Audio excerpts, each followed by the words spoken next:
Salutations, everybody. It is Matty here today, and yes, indeed, we are back in the office space.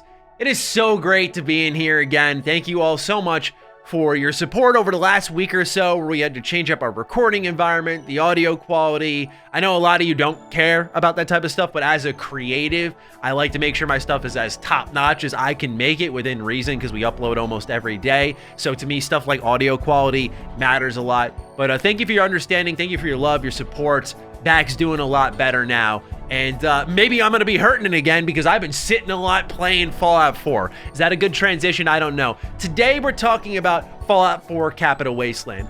As many of you may know, I've gotten back on my Fallout modding groove here because after taking a look at Fallout London and admitting I was completely wrong from the outside looking in on what a Fallout game could be, I've begun exploring the franchise again. And I've done that throughout the year, right? I made a video on why you need to play Fallout 3 in New Vegas and 4 this year. And I'm doing playthrough videos and kind of highlighting what's special about the games. And we're doing a Fallout 4 video for that this week. So I've been deeply entrenched in Fallout as of recently. And I've been loving getting into these mods. We've talked about not only Fallout London, but we've talked about Skyrim together. We're going to talk about today Fallout 4 Capital Wasteland, which has received a lot of attention on this channel and has been through like an up and down ride, and how right now we have the Fallout 3 remake that we have dreamed of, because not only are they remaking Fallout 3 as I've covered in the past, but they have remade, available now, Point Lookout. Little Mr. Matty history lesson here. I made a video about a year and change ago about Point Lookout and how it was the best Fallout DLC and why I loved it. Now, if you ask me on certain days, Fallout 3, some days I'll say the Pit's the best. Most days I'm going to say Point Lookout, though, because Point Lookout is top-notch atmosphere. I love the lore that Point Lookout is built off of with the great game, if you will. You catch my drift. And not only that, but I just love the location. It truly felt like more Fallout 3 in the best way possible. Now, for those who haven't tracked Fallout 4 Capital Wasteland, this mod has been through some ups and downs. It started off as an ambitious Fallout 3 remake. We gave it a lot of coverage here on the channel, even debuting some gameplay for the mod. At one point, they dropped out of making the mod, saying we're not going to do this anymore, only to come back and decide they're going to do it. Then they shifted their focus to Point Lookout. On the Nexus page, they said the reason for this was because technically Fallout 3 Point Lookout is the smallest DLC for the game, and they felt that they could accomplish that in a relatively quick fashion. So they announced it a couple of years ago, and it came out in May. So yes, let me just call myself out so the comments don't have to. I'm late. I know many of you have probably heard of this, played it before, but many of you haven't. A frequent comment I get on my channel is, can I play this on consoles? And most times the answer is no. So I thought I'll still spotlight this and just share my overall experience. With that long-winded build-up done with, ladies and gentlemen, if you're new here and you're into Fallout content, I mean, we are certainly doing a lot of it lately, consider subscribing. With that, let's talk about Fallout 4 Capital Wasteland Point Lookout. So they started this mod in the perfect area. I felt like it was actually built to begin Fallout 3's Point Lookout DLC, because for those who don't recall, back with Fallout 3, it starts in the little marina, it's on a dock, and in Fallout 4, they put it right next to the South Boston High School, and this will be marked on your map with a quest marker. It'll give you a quest too. They'll have the animated Vault Boy and everything, so you're good to go, right? It's already feeling nice and official, and you'll go to the marina, and it's like, oh, this is exactly what I envisioned. What a perfect spot for this. You'll board the boat, and it'll take you to Point Lookout. And they've got everything down just right. From the intro cutscene, the atmosphere building, to the conversations. Excellent. Before I go deeper, I just got to shout out Vortex again. If you're like me, and you've been intimidated by modding in the past, there's no better time to give a fair shake at it than right now. I've been modding since 2014. I'm relatively familiar with it. I know how to work around the files, and it's become kind of easy at this point. But I'm not going to sit here and lie and act like, yeah, this is easy to throw together. I totally get what I'm doing in here. I'm usually following tutorials or guides that were provided by the modders themselves. And there was always the worry of compatibility. With Vortex now, it's so insanely easy when you go on to Nexus. Like I'll hit download and it'll say, do you have this mod, and this mod? So in this case, I needed the extended dialogue box mod, which is awesome to see in Fallout 4, by the way. My first time using this mod as well. So instead of having the face buttons, it's an actual drop-down box that you can select all your dialogue options from. And what happens is, it's like, okay, I don't have that. So boom, download it. Goes straight to Vortex, downloads it, installs it. Great. Now it's like, okay, do you have the script extender? Takes me to that page. Boom. Drag and drop these files. Done. Then Fallout 4 Point Lookout. Download, install, done. Works just like that. It's become as simple as clicking and downloading, and I cannot commend their efforts enough. I know there were some growing pains with it. As you all know, I came in a bit late, so I had the benefit of enjoying all the fixes, the twists and turns that they have made throughout the process. But I just wanted to shout it out for those who are intimidated. It's become incredibly easy. With that, now into the experience. So, of course, the first thing I did was roam the docks. Had to take in the atmosphere here. The fog, all the debris, this sick and twisted beauty that is known as Fallout 3, but now remade in Fallout 4. And my first thought was immediately, Bethesda, what are we doing?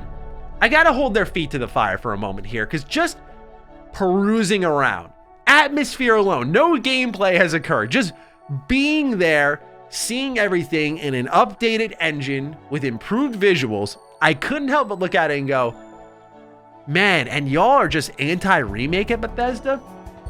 I don't get it anymore. At first I understood the mindset of, well, we want to have the original product speak for itself. But now with that being preserved through backwards compatibility, with them removing the Windows Live gaming thing from Steam where you can access it on Steam, with GOG being a great option as well, the original version of, say, Fallout 3 has been preserved all throughout history. And the most they could do now is port it to modern consoles.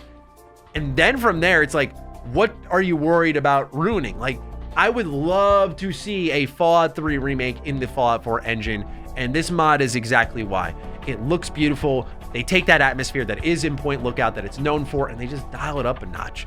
That's the thing, right? Fallout 3, as you saw in my So I Tried Playing Fallout 3 video in 2022, this game is all about atmosphere from start to finish. It may not be a better role-playing game than, say, New Vegas, but it is an atmospheric game. And to see that captured so well here in Fallout 4 is extremely encouraging, because a lot of it comes down to color palette. It's not just the fog, it's the color of the environment. And speaking of which, you may notice with some patches of grass, some little leaves, it's white. I downloaded a snow mod years ago. I've deleted all of my mods from my file and it's still there. I just had to accept it. I didn't think it was super distracting, but just know in your file, this will be a mixture of brown and green. You're not going to see the white I'm seeing. So just keep that in mind.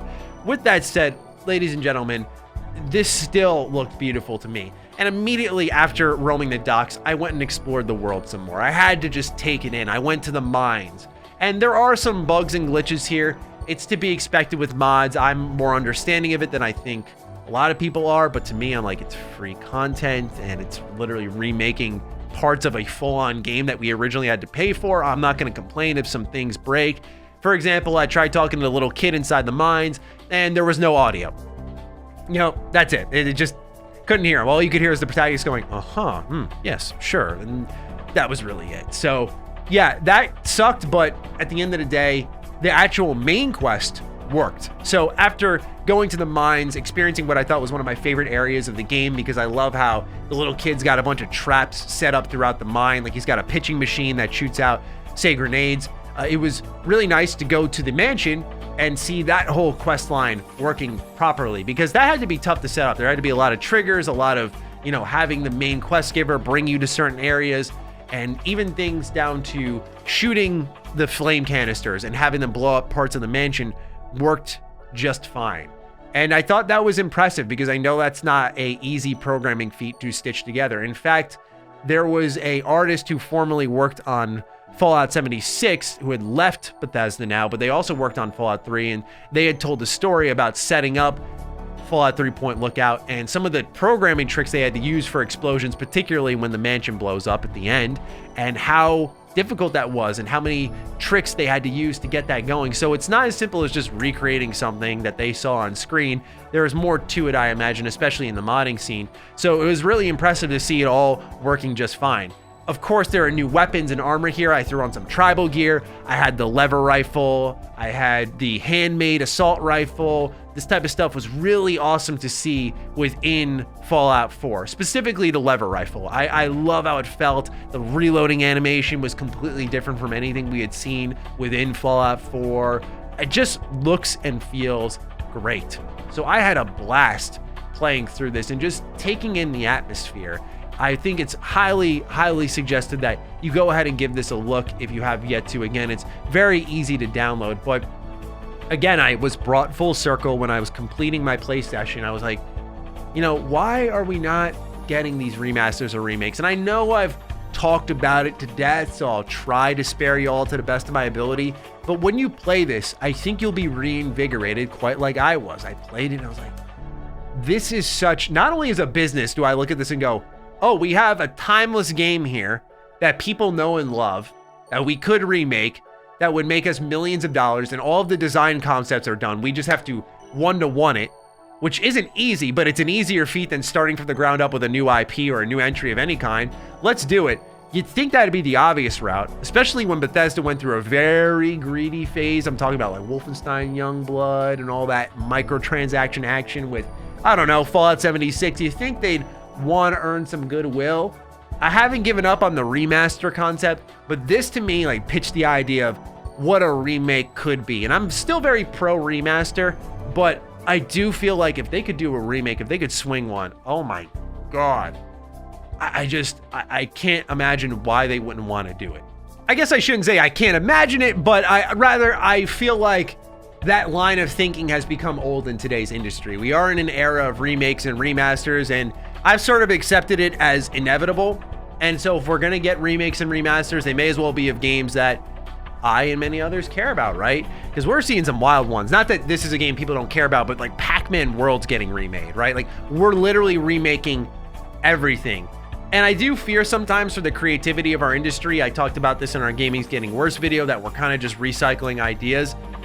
But the bias in me is speaking right now, saying that like something like Fallout 3, I feel could use the facelift. The gunplay doesn't feel good in the vanilla form. So to me, like there are reasons to just give Fallout 3 a nice tuning up. Maybe they could do that in a remaster. I don't know. But I just wanted to share my experience because I thought this mod was fantastic. It's fully voiced again. It's got all the quests in there, all of the locations, new weapons and armor. And, you know, hats off to a wonderful experience here. I mean, they have really done a great job, and I'm excited to see more. I know there's already been gameplay and playable builds of the Fallout 3 remake, but this is my first time really laying my hands on it, because the only time I've had experience with this was I had the opportunity to see some behind-the-scenes gameplay that we then debuted on the channel with a little bit of an interview. And I think we showed the walk from Megaton to the Super Duper Mart here on the channel.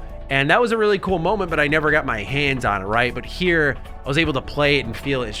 It's really special. So, again, Fallout 4 Point Lookout, pretty good stuff. Let me know what you think, though, in the comments down below. Are you very pro Fallout 3 Remake? Again, I'll take anything, right? I'm desperate. I put a thumbnail about it. We're desperate. I will take anything. But I really, really do think that Bethesda might be sleeping on a great opportunity here. And I'm curious if you agree. I'm curious if you played this mod, what you think of it. So fire away in the comments down below. I'm looking forward to seeing your thoughts. Other than that, follow me on Twitter, follow me on Instagram. Those links are in the description down below. And a big thank you to all the patrons, all the members who continue to support the hell out of the content here. Stay sexy, stay active. I love you all. Peace.